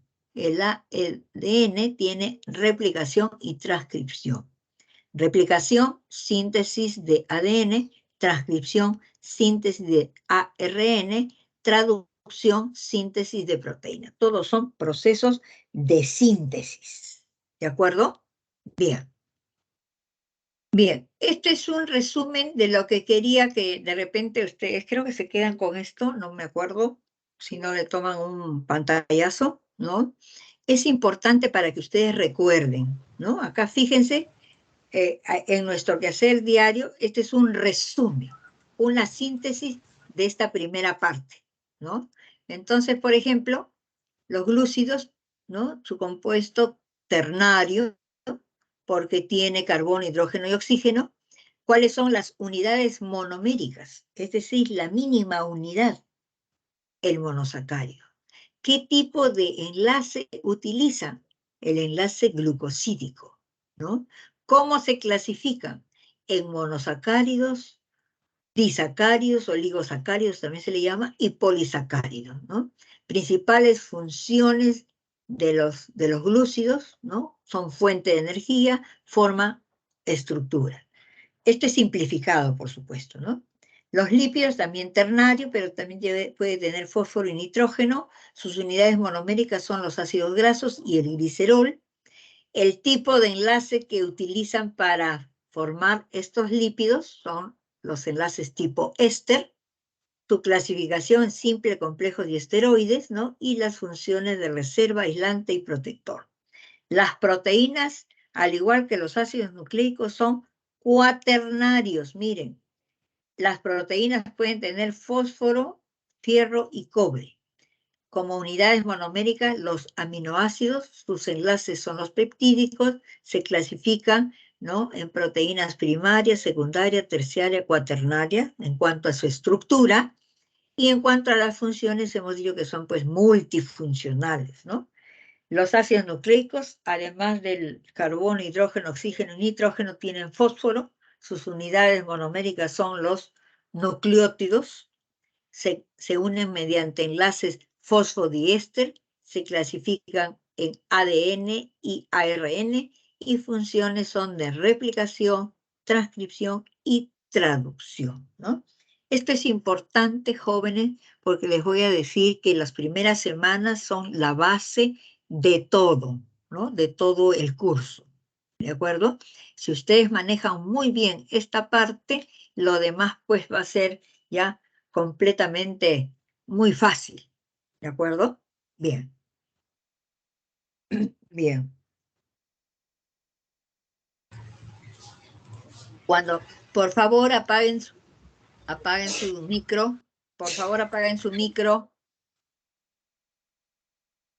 Bien, habíamos dicho ya al comienzo que los seres vivos tienen muchas características, ¿no? Ya hemos hablado de la locomoción, la reproducción, el metabolismo, la homeostasis, el crecimiento, etcétera, y también que tienen una organización específica.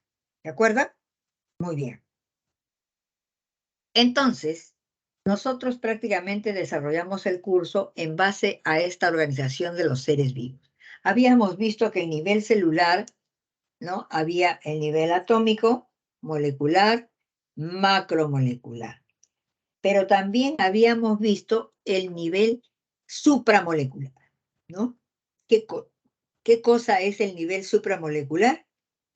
Es el resultado de la interacción, ¿no? De diferentes macromoléculas, ¿no? Entonces acá están, ¿no? Las membranas celulares que tiene lípidos, tiene proteínas, tiene esteroides, etcétera, ¿no? Tiene un conjunto de diferentes macromoléculas. Muy bien.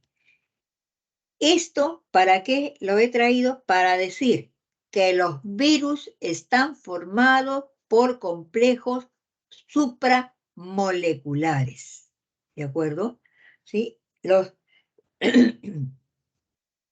Pues los virus, ¿no? No les llamamos organismos, porque en realidad no lo son. Son entidades genéticas, ¿no? Son complejos supramoleculares. ¿De acuerdo?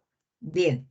¿Cuáles son las principales características que vamos a encontrar, ¿no? en estos virus, ¿no? Que son complejos supramoleculares e infecciosos. ¿De acuerdo? ¿Sí? Bien.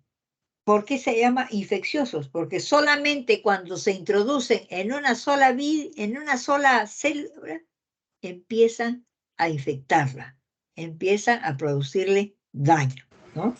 ¿Sí? Son parásitos intracelulares, ¿ok?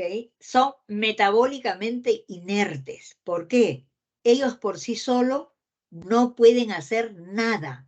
Por eso necesitan entrar a una célula para que la célula le haga el trabajo, ¿ok?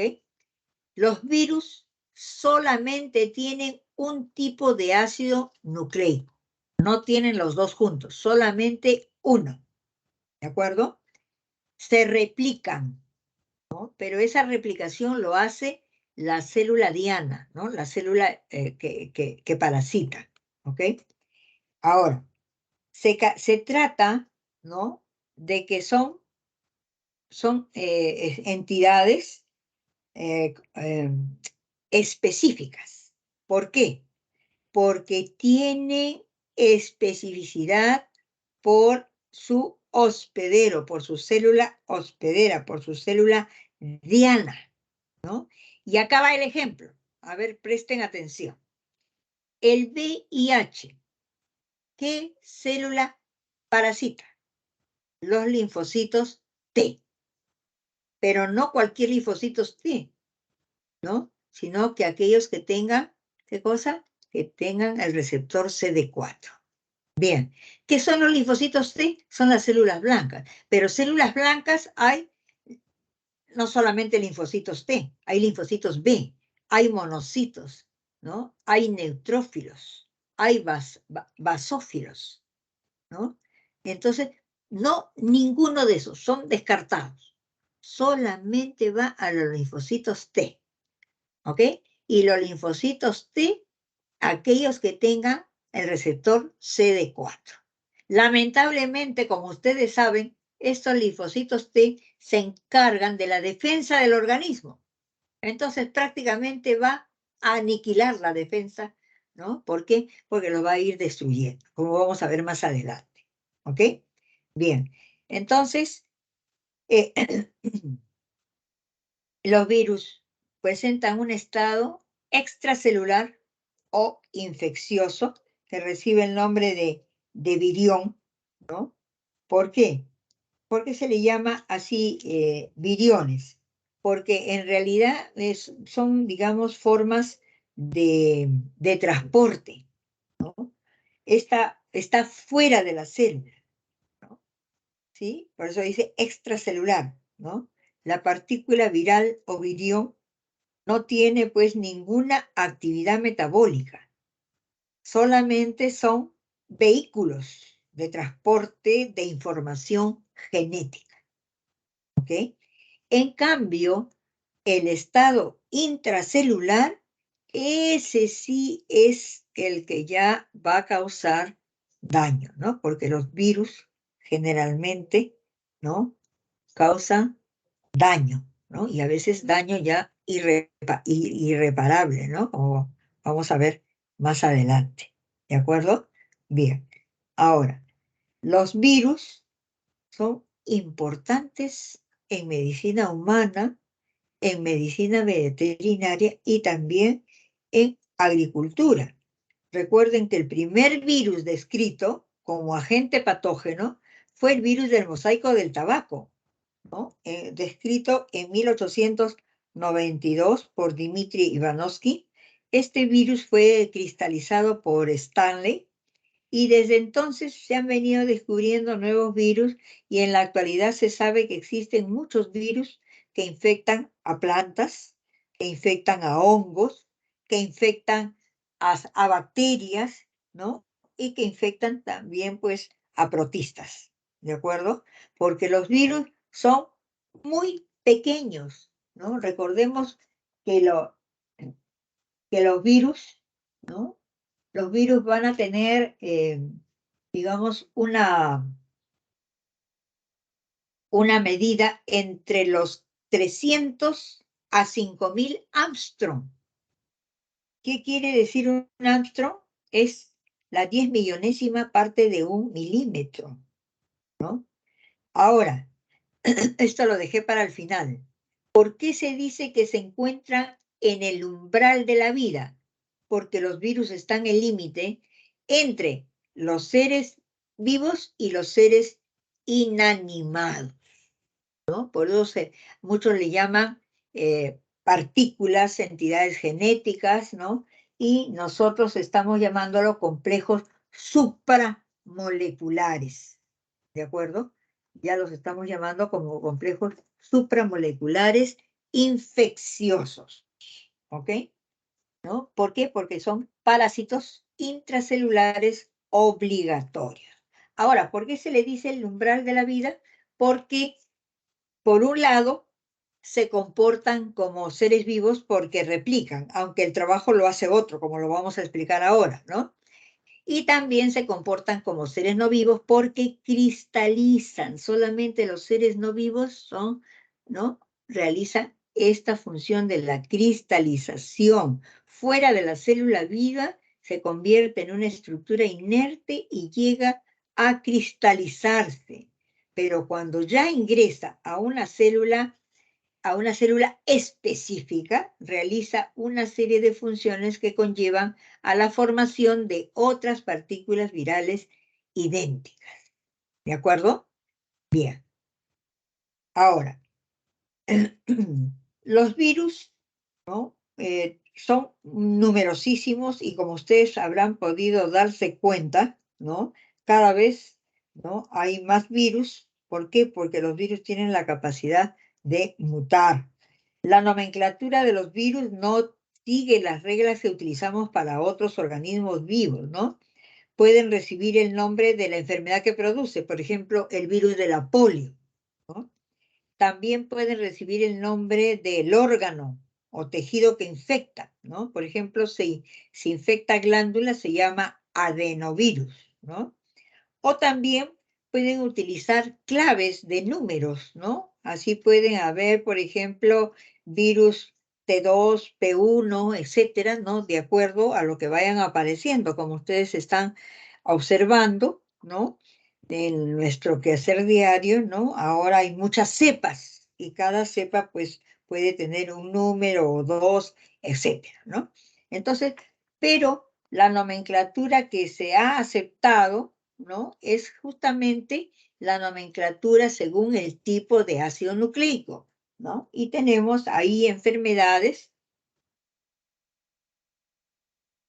producidas por los virus RNA, como la fiebre amarilla, el dengue, la hepatitis C, la hepatitis E, la hepatitis A, la rubiola, el HIV, la rabia, el ébola, la influenza, hantavirus, Lassa virus, el virus de la polio, de la gripe, del sarampión, y bueno, este que nos ha traído un desastre, ¿no?, mundial, el SARS-CoV-2. ¿De acuerdo? Bien. Y dentro de las ADN tenemos otra hepatitis, la hepatitis B, el herpes, la varicela, el papiloma, el otro problema que ha surgido pero que todavía no ha alcanzado nivel de pandemia, es la viruela, y los citomegalovirus. ¿De acuerdo? Bien. A veces nosotros no tenemos muy en cuenta, ¿no? No tenemos muy en cuenta el hecho de que cuando nosotros tenemos alguna medida profiláctica, ¿no? Las medidas profilácticas no se toman para una enfermedad, ¿no? Se toma para muchas enfermedades, en realidad, ¿no? Entonces, esas medidas se pueden tomar para todas las enfermedades sexuales. Por ejemplo, ¿no?, para la hepatitis B, previenes la hepatitis B y previenes también el HIV, ¿no? También previenes el herpes virus, ¿no? Previenes el papiloma, ¿no? ¿Sí? Previenes el citomegalovirus. Por ejemplo, el papiloma, ya ustedes saben, es transmitido por el hombre, pero es la mujer la que puede sufrir las consecuencias de un cáncer uterino, ¿no? Igualmente el citomegalovirus. El citomegalovirus también es un virus, ¿no?, no muy conocido, pero que sí deberíamos de tenerlo en cuenta, ¿no?, que causa infertilidad en la mujer, ¿no? Hay mujeres que, ¿cómo se llama?, quieren tener su familia, pero no pueden hacerlo, ¿no?, sin hacerse este análisis, ¿no? Porque no hay tratamiento, acuérdense, con los virus. Los virus no tienen tratamiento, por eso es la prevención, ¿ok? La prevención ante todo. Bien, entonces, la estructura de los virus es bastante diversa, ¿no? Pero siempre vamos a tener el que está formado por un tipo de ácido nucleico rodeada por una cubierta proteica llamada cápside o cápsula, ¿no?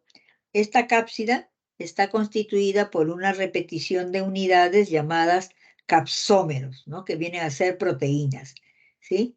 La unión de estos capsómeros va a determinar, ¿no?, los 3 tipos de cápside que vamos a ver a continuación, ¿ok? Ahora, esta cápside más el ácido nucleico constituye lo que se le llama la nucleocápside, ¿ok? Los viriones más complejos, además, presentan, ¿no?, que es un virión, porque es extracelular, acuérdense, presentan una membrana, ¿no?, lipídica generalmente, que se le llama envoltura o cubierta. Entonces, hay viriones que son desnudos, como este, y hay viriones que son envueltos porque tienen esta membrana o envoltura. ¿De acuerdo?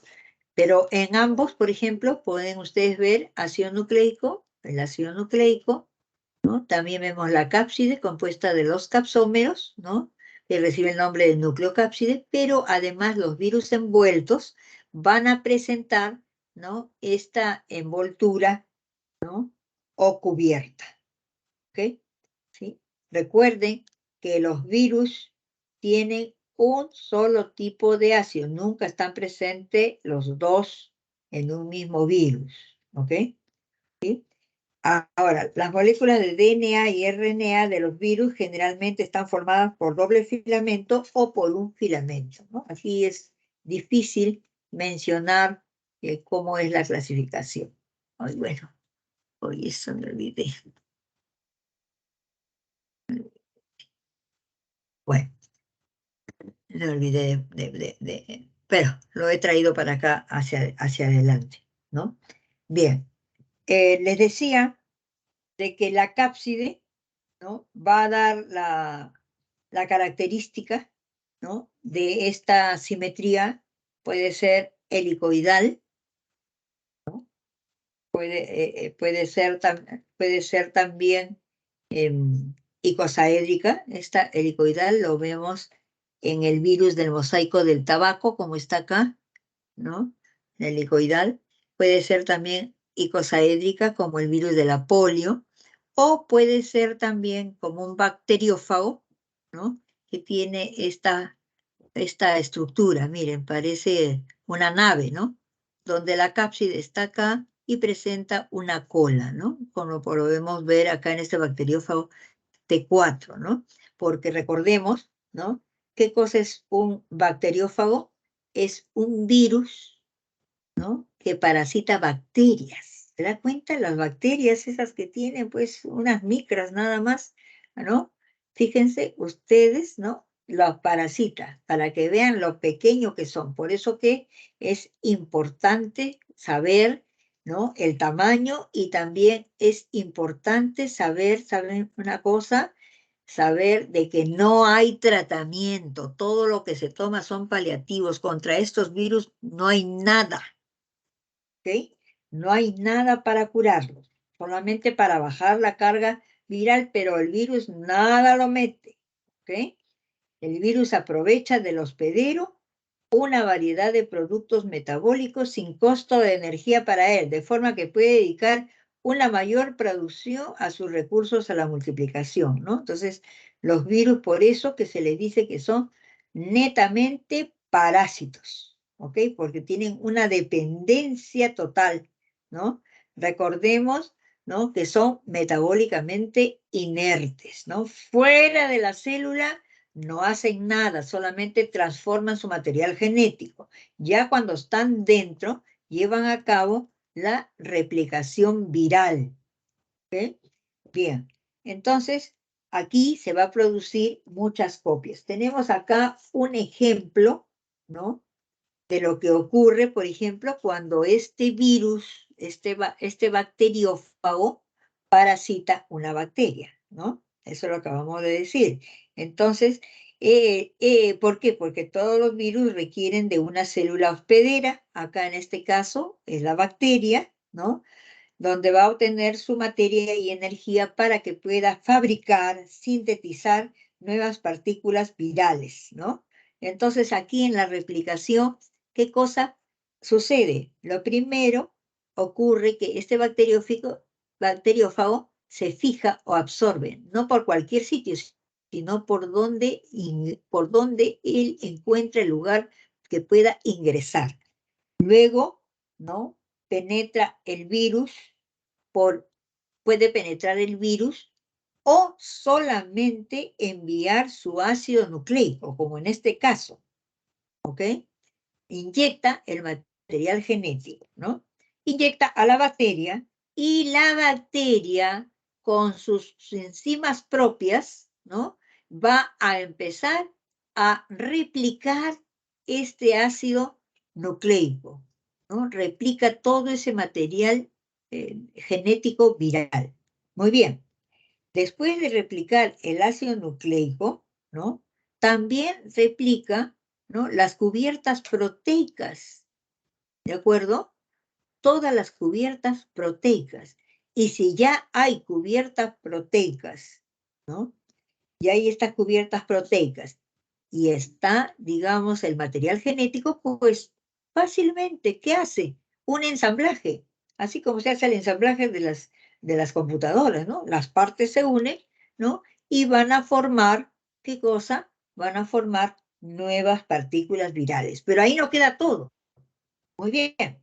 Una vez que se han formado estas partículas virales, los virus lisan la célula, ¿no? Y liberan estas partículas virales para que cada una de estas partículas vaya a buscar nuevamente a otras bacterias, ¿no? Se dan cuenta entonces, ¿no?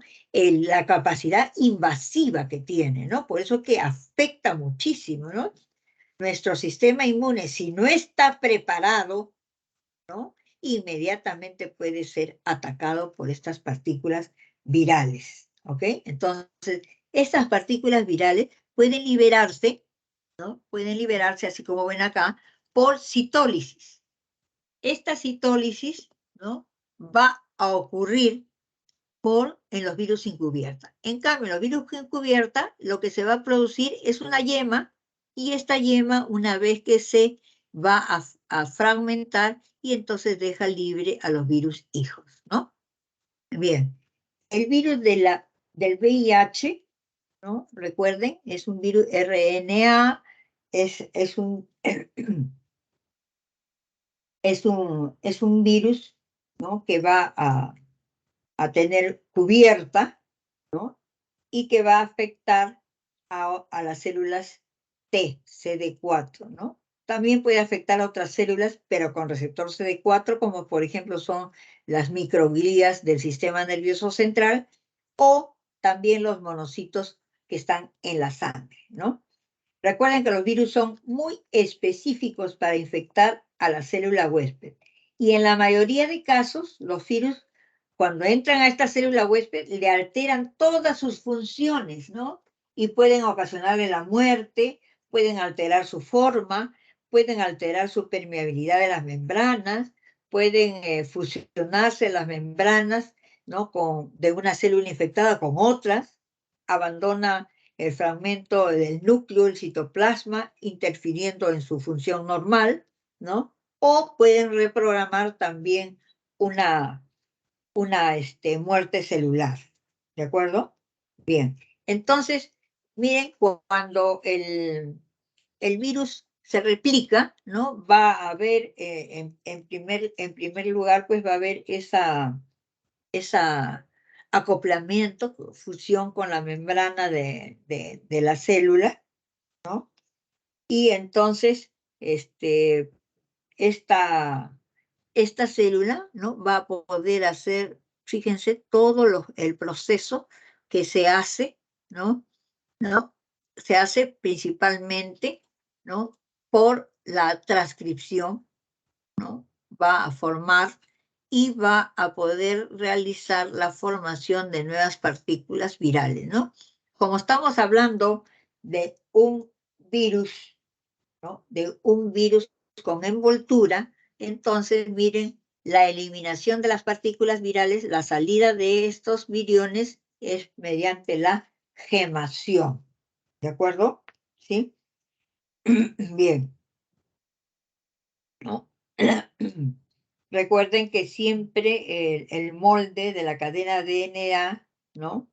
Sí, esta va a ser un molde recién, ¿no? Y la transcriptasa es una cadena complementaria, ¿no? Dando como resultado final un ADN de doble cadena, pero ya de origen viral, ¿no? Bien. Ahora, miren la composición del VIH, ¿no? Miren, se dice que es bicatenario, ¿no? Porque tiene dos fracciones, pero es una misma, ¿de acuerdo? La cantidad que tiene de receptores, ¿no?, que esto lo hace importante para adherirse a las células susceptibles. Bien, ahora, el VIH se transmite por transfusión sanguínea, por compartir jeringas u otro material punzocortante, ¿no? O sea, por contacto con fluidos. También puede haber transmisión madre-hijo durante el embarazo, parto o lactancia, y por relaciones sexuales sin protección con una persona que esté infectada. No se transmite a través del aire, del agua, mediante la saliva, sudor, lágrimas o los besos con la boca cerrada. Por los insectos, por las mascotas tampoco se transmite, al compartir los servicios higiénicos, alimentos, bebidas, ¿no? ¿Sí? Esto es importante, ¿ok? Bien. Y la prueba de detección es el ELISA, que se hace una prueba presuntiva, ¿no? Esta es una prueba enzimática, ¿no? De ahí las siglas, ¿no? O sea, una sella presuntiva, o sea, se supone que puede haber, ¿no? O sea, para descarte. En cambio, el Western blot ya es una prueba confirmativa, ¿no? Pero ahora, VIH no es igual que SIDA, ¿ok? El SIDA es el resultado de complicaciones patológicas que se van a producir por la infección de VIH. Se observan 3 procesos asociados. Infecciones oportunistas. Acuérdense, ¿qué cosa es lo que afecta principalmente? ¿Qué afecta? Afecta al sistema inmune. Y si afecta al sistema inmune, pues digamos, lo disminuye totalmente y cualquier infección puede acabar. También puede producir tumores, manifestación de la depresión inmune, etcétera, ¿no? Recuerden que es una pandemia que lo vemos desde 1981, ¿de acuerdo? Este virus, ¿no? Es importante tenerlo en cuenta, ¿no? Y el SIDA solamente se da ya para aquellas personas, ¿no? Más vulnerables a esta enfermedad, ¿de acuerdo? ¿Sí? Ya sabemos cómo vamos a determinar, ¿no? Actualmente tenemos, pues, alrededor de 40 millones de personas, ¿no? Con VIH en todo el planeta, ¿ok? Existen dos tipos de VIH, ¿no? El VIH-1, que es la inmensa mayoría de los casos a nivel mundial, y el VIH-2, que solamente está limitada a África Occidental. ¿Ok? Bien, chicos, con eso damos por finalizada la clase de hoy, ¿no? Por favor, les ruego, tomen nota de los resultados de su ejercicio número 1. Me imagino que ya los auxiliares le van a dar la forma cómo se pueden comunicar con algunos tutores o con algunas consultas extras que puedan hacer, ¿no? Que puedan hacer ustedes. Porque como comprenderán, a veces aquí el tiempo nos limita un poquito. ¿Ok?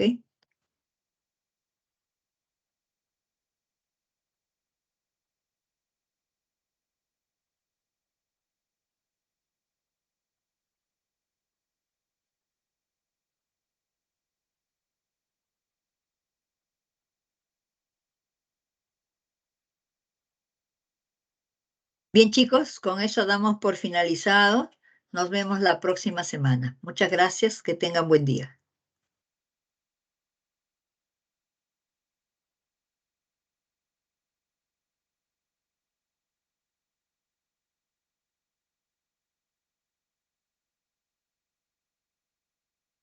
Gracias, Sofía. Gracias, Annie. Gracias, Brigitte.